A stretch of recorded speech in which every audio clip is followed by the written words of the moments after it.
Hello welcome back to रोजो YouTube च्यानलमा म फेरि भिडियो लिएर आइसकेको छु र यहाँ चाहिँ रङ लाउने पार्टीहरू बसिरहेछ। आज चाहिँ त्यो लाइब्रेरी साइडमा हामी रङ लाउँदैछौँ। आज चाहिँ मेरो भदा पनि आएको छ है। यो साइडमा चाहिँ हामीले पुरै रङ लगाएर भ्याइसक्यौँ, त्यो साइडमा देखिरहनु भयो होला। र हाम्रो बाँकी साथीहरू चाहिँ उतापट्टि साइडमा झार गोडिरह फारिरह है। ऊ चाहिँ एकदम भिडियोमा आउन लजाउँछ। म तपाईँलाई हाम्रो पछाडिको ब्याकग्राउन्ड देखाउँछु। यो चाहिँ एकदम चलेको कृषि क्याम्पस हो। कसैलाई अब पढ्ने इच्छा हुनुहुन्छ भने यहाँ आउन सक्नेको काम यति नै हो। सबै राखेर भइसक्यो। ल अब हामी भात खान जाँदैछौँ। अब हामी चाहिँ भात खान जान लागेको है साथीहरू। अब कलर लगाएर नि भइसक्यो, मुखमा पनि कलर लागेछ। यस्तै हो। अब हाम्रो सामानहरू चाहिँ अब हामी थन्काउन लागिरहेछौँ। अब हामी भात खान जानु पर्ला। आज चाहिँ भात ल्याएको होइन, हामी अब घरै जाँदैछौँ भात लिनलाई। हेर्दै गर्नुहोस् होला त्यति बेलासम्म यो भिडियोलाई। जाँदैछौँ हामी साथीहरू। उताबाट ट्र्याक्टर आइरह हामी चाहिँ अब कलर लिन जान्दा हो। हाम्रो चाहिँ कृषि क्याम्पस हो है।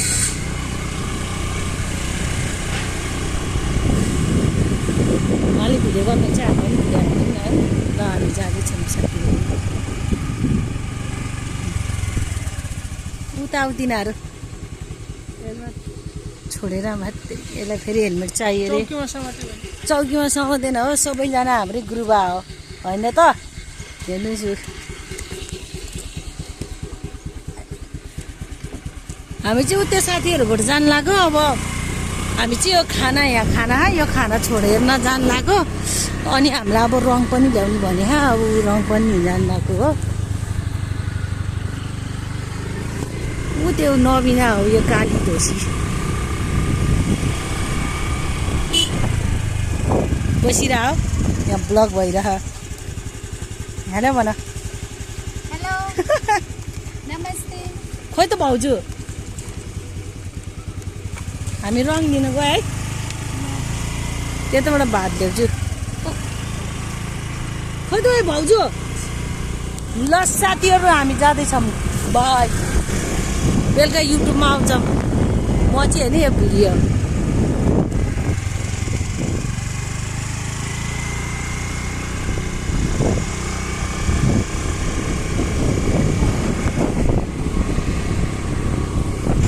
ल भाइ हामी अहिले भेटौँ ल।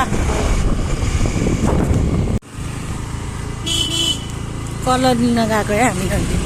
कलर लिन गएको अवस्था हाम्रो हेर्नुहोस् खुट्टा कति राम्रो छ। हामी चाहिँ अहिले कलर लिन जान लाग्यो है रामपुर बजारमा।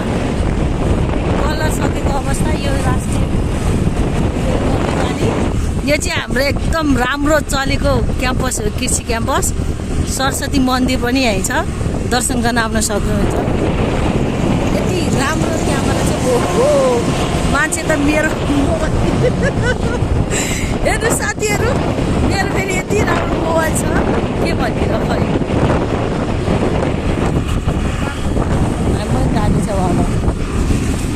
हामी रामपुर बजारमा आइसकेको अवस्था अहिले चाहिँ कभरै भएन। केटा र केटी हो कि दिदी र भाइ हो त्यो मलाई थाहा भएन। तिमी ठाउँ आइपुग्यो है। त्यो कलर लिने ठाउँमा आइसकेको छौँ। यो है हाम्रो कलर लिने ठाउँ चाहिँ रामपुर बजारमा। हामी चाहिँ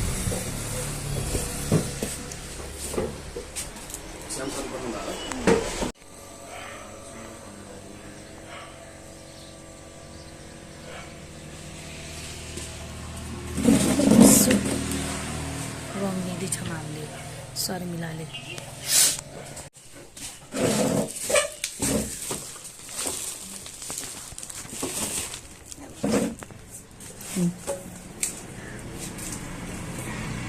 हामी चाहिँ यो सामानहरू सबै ल्याइसकेको छ। अब हामी जानेवालामा छौँ। सामान पनि सबै ल्याइसक्यो हामीले। अब यता हेर अब जानेवाला साथीहरू हामीले सामान ल्याइसक्यौँ। हेर्नुहोस् अब हामी चाहिँ घर जान लाग्यो है। हामी घर जाँदैछौँ है। हामी घर जाँदैछौँ सामान लिएर। तेल पनि अन्त भइसकेको छ, पेट्रोलको भाउ महँगो भएर सामानहरू। हामी चाहिँ अब भात लिन जान लाग्यो है। अब हाम्रो भात खाने बेला हुन लाग्यो।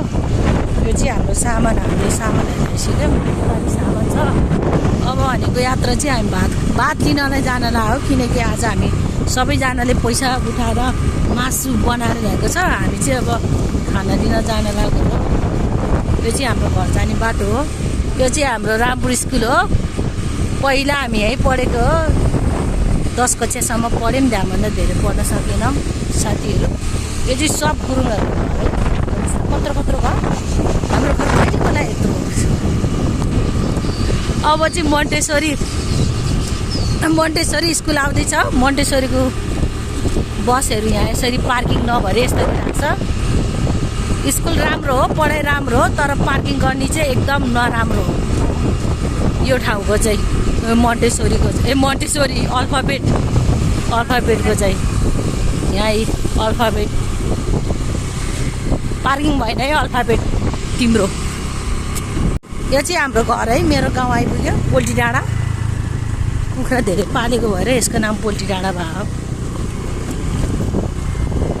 त्यो चाहिँ मेरो घर हो आज एकदम घाम लाहा हामी भात लिन आएको हौँ तरकारी उतै छ ल म चाहिँ घर आइपुगेँ साथीहरू भात लिनको लागि हामी चाहिँ भात खान जान लाग्यो सबैजना हाम्रो भात खाने ठाउँ चाहिँ यहाँ है भात खान जान लाग्यो हामी अब हामी भात खान्छौँ हाम्रो भात खाने स्टेसन चाहिँ रुखको जरा हो अब हामी भात खाने अवस्थामा आइसक्यो खेतलाहरू हो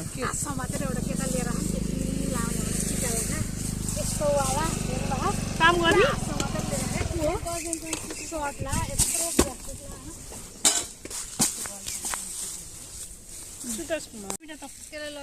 हामी दुईजना त्यहाँ ठिक हुन्छ 5 छ क्या हाम्रो अहिले ट्याक फर्कायो भने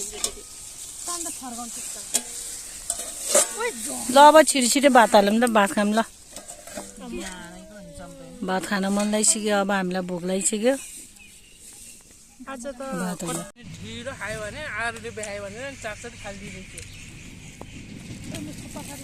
हातले खाना के चम्चीले खाएको नि हो